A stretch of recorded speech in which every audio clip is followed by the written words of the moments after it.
있다면 이거는 손상이 났다고 봅니다. 이거죠. 그리고 추가적으로 이 개별적인 위험에 대해서 뭡니까? 정보를 만들어서 손상차손으로 계산하도록 하는 회계 처리가 바로 뭡니까? 손상의 개념으로 보시면 되겠습니다. 그러면 손상은 도대체 그럼 어떻게 하는 거냐 했을 때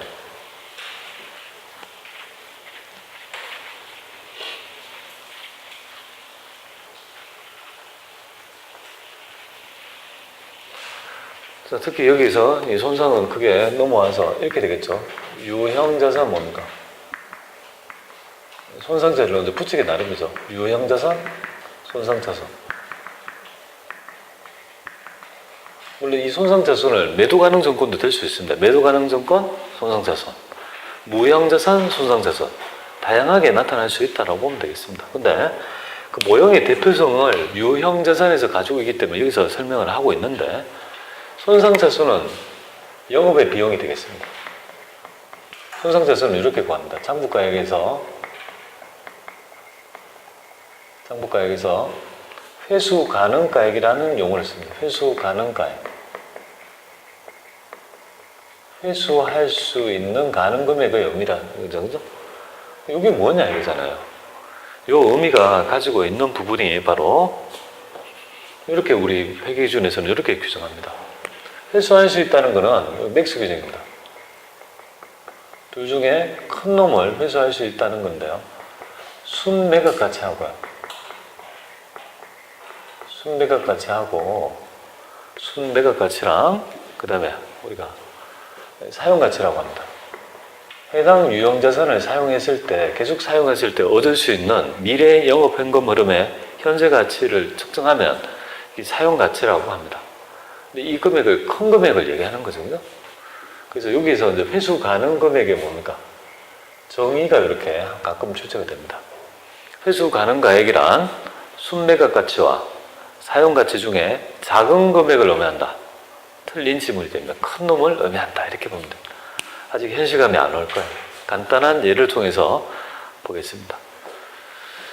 자, 2017년도 1월 1일 날 우리가 기계를 삽니다.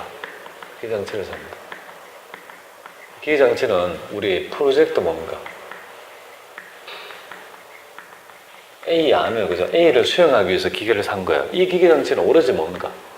이 프로젝트 A를 위한 기계장치다. 이렇게 보면 됩니다. 기계장치.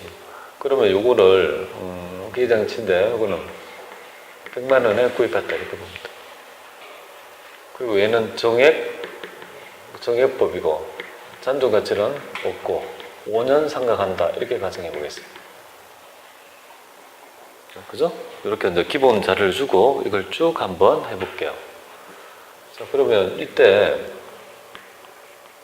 2017년도 1월 1일 날 기계장치를 샀으니까 기계장치 100만 원 이렇게 처리하고 현금 그죠? 100만 원 이렇게 처리했습니다. 그러면 1년 후에 뭡니까? 연말에 이 기계장치를 1년 동안 사용함에 따른 수익 없고 대형한 희생을 배분하는 행위 우리가 감가상각을 해야 되겠다, 그죠? 그래서 1년이 지난 후에 2017년도 10월 31일 날 바로 감가상각을 행합니다. 그러면 여기에 정액법이라고 가정했으니까 1년에 20만 원씩, 그죠? 하고 여기에 감가상각 누계 좀 약정하게 했습니다. 이렇게 배분할 거다. 자, 이렇게 되면 이 상태에 지금 있죠. 우리 재무상태표에 보면 어떻게 표기되냐면 이렇게 되고 있지 않습니까?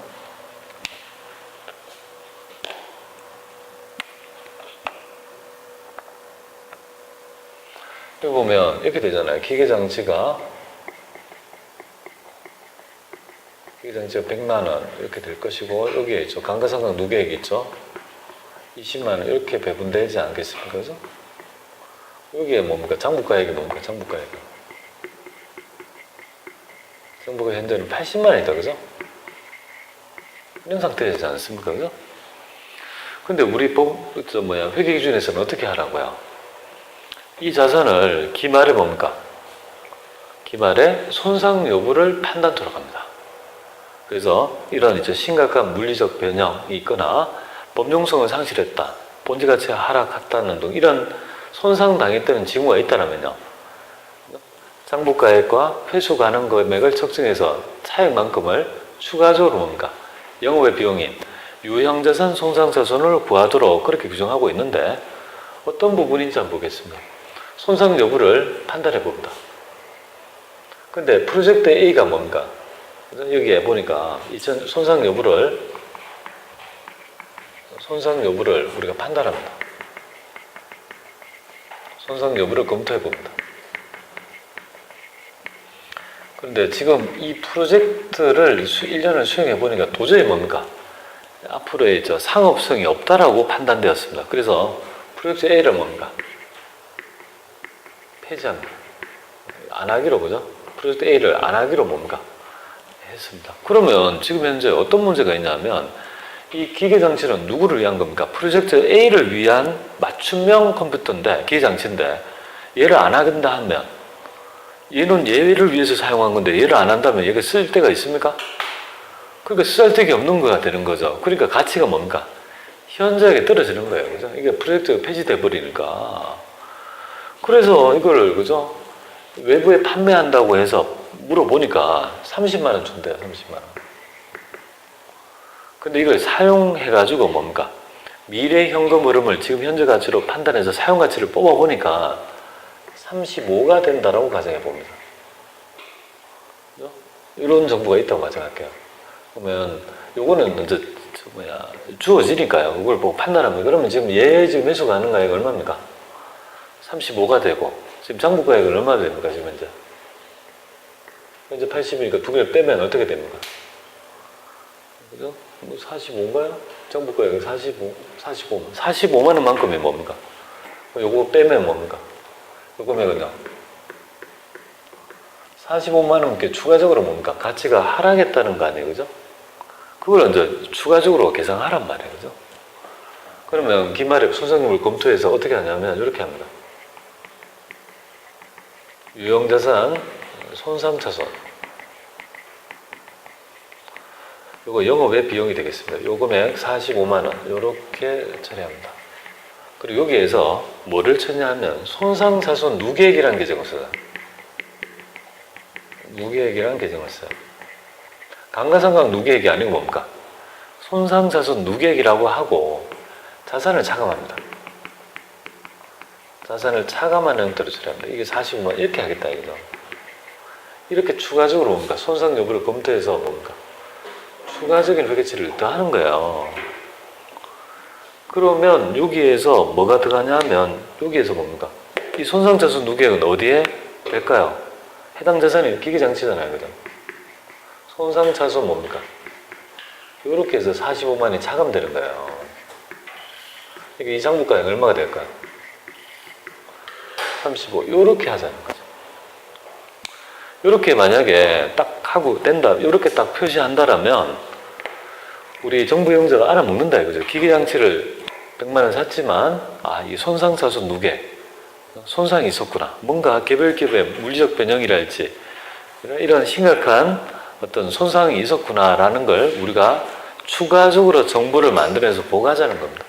그러니까 여러분들이 보면 이렇게 간접부로 표기하는 방법 있죠. 이런 것들이 가면 갈수록 뭡니까? 어려워질 수 있는데 처음 하는 사람은 이런 것들이 굉장히 뭔 말인지를 몰라요.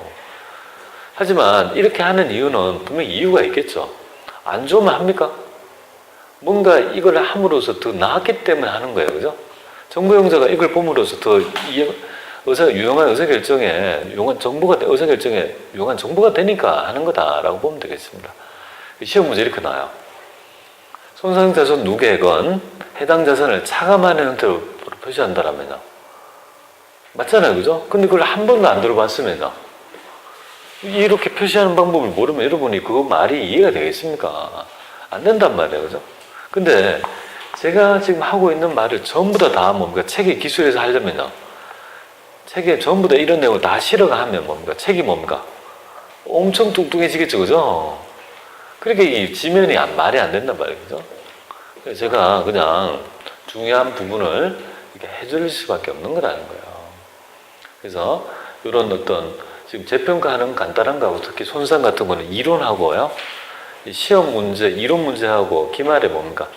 평가할 때 많이 나타납니다. 여기서 뭐, 개발비 같은 거는 뭐가 될까요? 만약에 개발비라 하면. 그죠? 여기가 무형자산, 손상자산, 개발비 같은 무형자산은 직접법이잖아요. 그죠? 개발비가 바로 나간다. 이렇게 보면 되겠습니다. 그래서 여기에 관계된 문제가 제가 여기를 끄는 한두 문제가 있는 걸 알고 있는데요. 그 문제만 좀 한번 보고 지금 풀어보고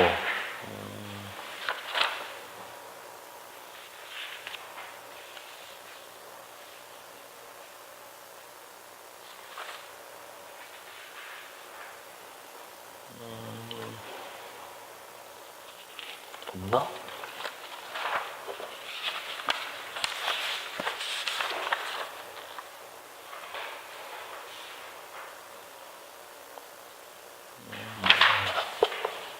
아니, 이거 없단 말인가?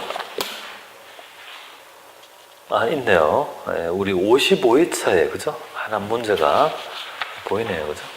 55회차에 그런 문제가 있습니다. 그거 한 문제 같이 풀어보는 형태로 이 부분 55회차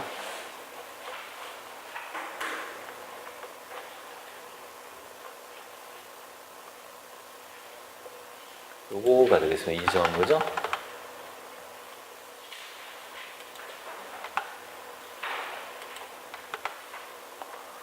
이 문제 같이 하고 해보겠습니다.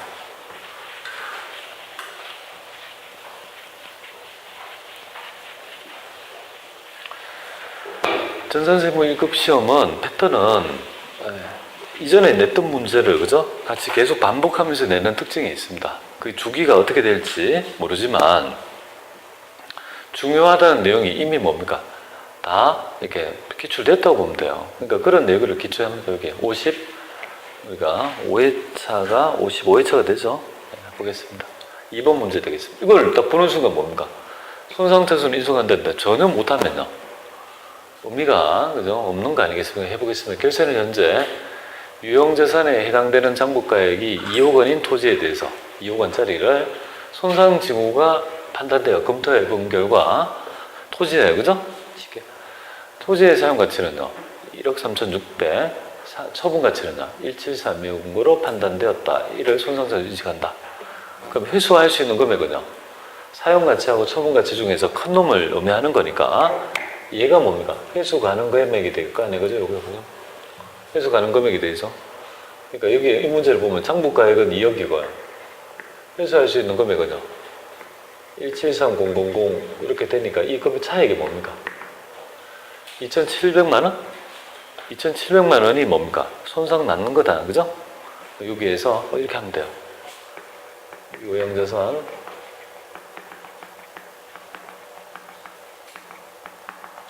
손상차손 2,700만 원. 여기에 있죠. 손상차손 누계.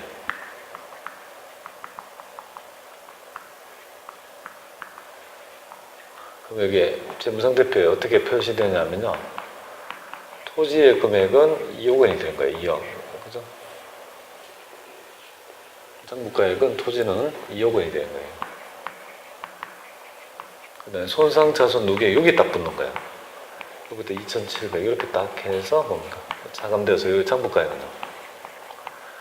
173000 이렇게 해서 표시한다 이거죠. 그렇게 해서 손상 누계액이 있으면 손상차손이 일어났다라고 보고 이렇게 하면 됩니다. 그래서 회계처리는 이렇게만 하면 되겠습니다.